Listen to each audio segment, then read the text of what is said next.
My self Reema Singh. Welcome to my YouTube channel Reema science point. आज हम menstruation cycle के बारे में आपको बताएंगे, जिसका टाइम ड्यूरेशन 28 से 29 डेज़ तक होता है। और इससे पहले मैं आपको किस तरीके से oogenesis होता है, स्पर्म का फॉर्मेशन होता है, स्पर्मेटोजेनेसिस जिसको कहते हैं, और oogenesis में क्या होता है, एग का फॉर्मेशन होता है, और oogenesis में किस तरीके से हमारा प्राइमरी, सेकेंडरी और कॉर्पस ल्यूटियम का फॉर्मेशन होता है, वो मैं आपको अपने पहले वाले लेक्चर में बता चुकी हूँ। तो चलिए आज हम इसको समझते हैं। तो मेंस्ट्रुएशन साइकिल में आपकी 4 फेज़ होते हैं। एक तो स्टार्टिंग के जो 5 डेज़ होते हैं, 4 से 5 डेज़, वो होते हैं हमारे मेंस्ट्रुएशन फेज़। और दूसरा फेज़ हमारा फॉलिकुलर फेज़ होता है, जिसमें फॉलिक्यूल्स का फॉर्मेशन होना स्टार्ट होता है। और जो 14 डेज़ के बाद का जो हमारा ड्यूरेशन होता है, वो हमारा कहलाता है ओव्यूलेटरी फेज़, और ये मिनिमम 28 डेज़ तक रहती है साइकिल। इसके बाद में हमारा आता है ल्यूटियल फेज़। तो आइए इसको समझते हैं। इसमें 3 मेन जो फैक्टर है उनका रोल रहता है। सबसे पहले रोल ऑफ हार्मोन होता है।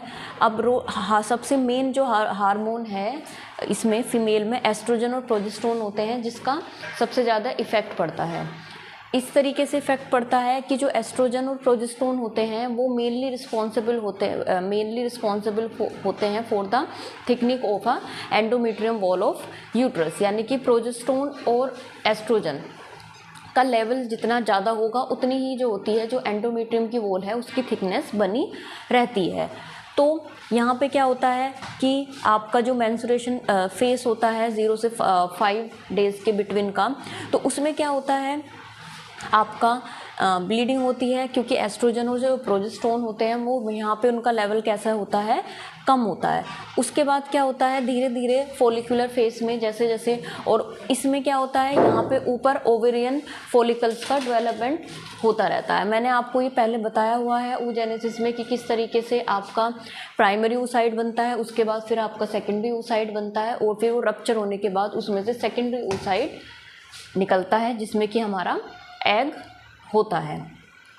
तो इसमें क्या होता है कि जो 14 डेज़ होता है आपका, जब आपकी ये साइकिल बंद हो जाती है 4 से 5 डेज़ वाली, जब आपकी साइकिल ये बंद हो जाती है ब्लीडिंग वाली, तो उसके बाद में क्या होता है, जो फॉलिकुलर फेस है, तो उसमें फॉलिकुलर फेस में क्या होता है, जो फॉलिकल्स का है उनका फॉर्मेशन होना स्टार्ट हो जाता है। यानी कि उसी तरीके से प्राइमरी oocyte से सेकेंडरी बना, और फिर आपका ग्राफियन फॉलिक्यूल फुली मैच्योर हो जाता है। 14 डेज़ के बाद में जो होता है हमारा ओव्यूलेशन पीक पे होता है। उसके बाद वाला जो फेस कहलाता है वो ओव्यूलेटरी फेस होता है। और यहाँ पे क्या होता है, आपका जो प्रोजेस्टेरोन है और एस्ट्रोजन का जो आपका लेवल होता है वो कैसा रहता है, हाई रहता है, तो जो कि रिस्पॉन्सिबल है आपका थिकनिंग ऑफ एंडोमेट्रियम। लेकिन उसके बाद में क्या होता है कि इधर ये वाला हमारा प्रोसेस चलता रहता है फॉलिकल्स का, लेकिन जब रप्चरिंग होती है फॉलिकल की और सेकेंडरी oocyte बाहर निकलता है, जिसमें कि हमारा एग होता है, तो अगर यहाँ पे आपका फर्टिलाइजेशन हो जाता है, मतलब कि आपका स्पर्म आके यहाँ पे एग से मिल गया, फर्टिलाइजेशन हो गया, तो हमारा क्या होता है, कॉर्पस ल्यूटियम का फॉर्मेशन नहीं होता, बल्कि किसका फॉर्मेशन होता है, जाइगोट का फॉर्मेशन होता है। और फिर ये जाइगोट क्या है, हमारा ब्लास्टुला फॉर्म में कन्वर्ट होने के बाद इम्प्लांटेशन होता है इसका यूट्रस की वॉल में। ये तो है when a fertilization occurs. But अगर फर्टिलाइजेशन नहीं होता तो आपका क्या होता है, जो ये आपका oocyte है, ये जो फॉलिकल है आपका रप्चर होता है और उसमें से एग रिलीज होता है। और अगर यहाँ पे फर्टिलाइजेशन नहीं होता तो ये किस में कन्वर्ट हो जाता है, कॉर्पस ल्यूटियम में, जो कि एक येलो सब्सटेंस होता है।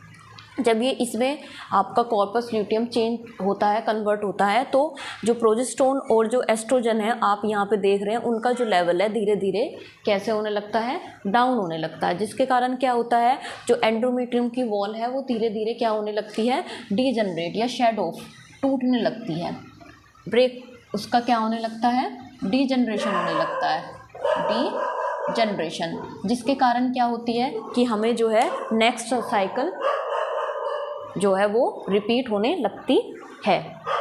तो ये है मेंस्ट्रुएशन साइकिल। इसमें हमने क्या समझा, अगर फर्टिलाइजेशन होता है तो आपका इम्प्लांटेशन वाला प्रोसेस होगा, लेकिन अगर फर्टिलाइजेशन नहीं होता तो कॉर्पस ल्यूटियम बनता है, जिसके कारण क्या होता है, जो प्रोजेस्टेरोन है और एस्ट्रोजन है उसका लेवल अपने आप ही कम होने लगता है, और कम होने लगता है तो एंडोमेट्रियम जो वॉल है वो क्या होने लगती है, ब्रेक डाउन होने लगती है, और हमारी नेक्स्ट मंथ की जो साइकिल है वो दोबारा से जो मेंस्ट्रुएशन फेज है वो दोबारा से आ जाती है। और यही जो है मंथली साइकिल चलती रहती है। During the time of pregnancy, क्योंकि फर्टिलाइजेशन हो जाता है तो इसलिए उस टाइम पर क्या होता है, हमारा जो मेंस्ट्रुएशन साइकिल है वो नहीं होती।